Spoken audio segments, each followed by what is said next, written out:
السلام علیکم د ریحان نیوز میډیا قدرمنو لیدونکو ستړي مشئ پام راړوم د نن ورځې تازه وروستۍ او مهم خبرونو ته بسم الله الرحمن الرحیم. ایټالیا وایي طالبان په رسمیت نشو پیژندلی خو له افغانانو سره به مرسته وکړو. ایټالیا ویلي د طالبانو حکومت په رسمیت نشي پیژندلی خو له افغانانو سره به مرسته کوي. د رویټرز خبري اژانس په استناد دا خبره د ایټالیا د بهرنیو چارو وزیر لویجي دیما وکړې. نوموړي ویلي نړۍ باید افغانستان له اقتصادي ناورینه وژغوري. د ایټالیا د بهرنیو چارو وزیر ویلي د طالبانو په رسمیت پیژندل ځکه ورته ستونزمن دي چې په خبره یې د طالبانو کابینه کې 19 کسان داسې دي چې په ترهګریزو فعالیتونو تورن دي. طالبان د اګست په 15مه کابل ته ننوتل خو تر اوسه هیڅ یو هیواد هم د دوی حکومت په رسمیت نه دی پیژندلی. په کابل کې د ځینو سفارتونو او سیاسي استازولیو مشرانو د طالبانو له چارواکو سره جلا کاته کړي دي. اردوغان وایي د کابل هوایي ډګر په اړه له هوکړې مخکې باید ټول شموله حکومت اعلان شي. د ترکیې ولسمشر رجب طیب اردوغان وایي د کابل هوایي ډګر د مدیریت په اړه له هر ډول هوکړې مخکې غواړي چې طالبان ټول شموله حکومت اعلان کړي. ترکیې کابل کې د طالبانو له واکمنۍ مخکې ویلي و چې د هوایي ډګر د مدیریت او امنیت په برخه کې همکارۍ ته چمتو ده. اردوغان پرون CBS خبري شبکې ته ویلي چې افغانستان کې اوس حکومت ټول شموله نه دی او په خبره یې تر هغو چې ټول قشرونه په حکومت کې ونه ویني افغانستان کې به حضور ونه لري. طالبانو د هوایي ډګر په تخنیکي برخه کې له ترکیه او قطر د همکارۍ غوښتنه کړې خو له دې سره یې مخالفت کړی چې ترکیه دې د هوایي ډګر د امنیت چارې هم پر غاړه واخلي.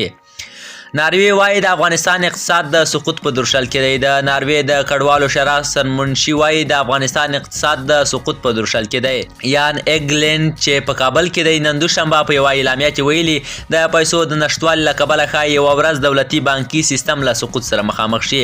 د ناروې د کډوالو شورا سرمنشي ویلي په افغانستان کې له ګڼو داسې کورنیو سره کتلي چې یوازې په چایو او یوې ګولې وچې ډوډۍ سره ګزاره کوي. د ناروې د کډوالو شورا د سرمنشي په خبره که په افغانستان کې اقتصاد له سقوط سره مخامخ شو زیات اساسي خدمات به هم نور نه وي او بشري اړتیاوې به لا پسې زیاتې شي.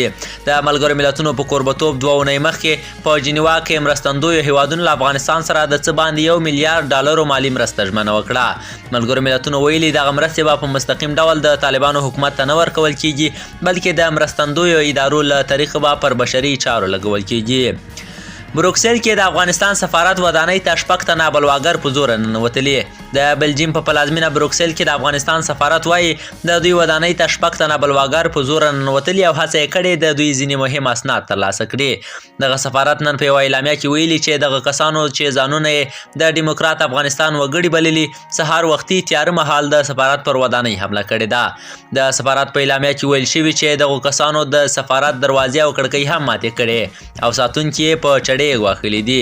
په بلجیم کې د افغانستان سفارت په خپله اعلامیه کې ویلي سفیر هڅه وکړه له دغو بلواګرو سره خبرې وکړي خو د پولیسو تر مداخلې وروسته دغه کسان نیول شوي. تر اوسه معلومه نه ده چې دغه حمله کوونکي څوک دي او یا رسما تورن شوي دي او که نه. او وروستی ورزشي خبر مو دا چې ویراټ کوهلي په شلاوریزو لوبو کې د 10,000 منډو ریکارډ جوړ کړ. ویراټ کوهلي د هند د کرکټ لومړنی لوبغاړی شو چې شلاوریزو لوبو کې 10,000 منډې پوره کړې. 32 کلن کوهلي د 10,000 منډو ریکارډ پرون په دوبۍ کې د ممبئی انډینز لوبډلې په وړاندې سیالۍ کې پوره کړ. نوموړي د 10,000 منډې په 314 شلاوریزو لوبو کې ترلاسه کړي دي. رویټرز اژانس ویلي تر دې وړاندې د ویسټ انډیز لوبغاړي کریس ګیل په شلاوریزو او 500 لوبو کې 10,000 منډې پوره کړي دي. د ریحان نیوز میډیا قدرمنو لیدونکو دا و د نن ورځې تازه وروستي او مهم خبرونه. د نورو تازه وروستیو مهم خبرونو لپاره در سره زموږ د یوټیوب چینل سبسکرایب کړئ. تر بیا ښه وختونه.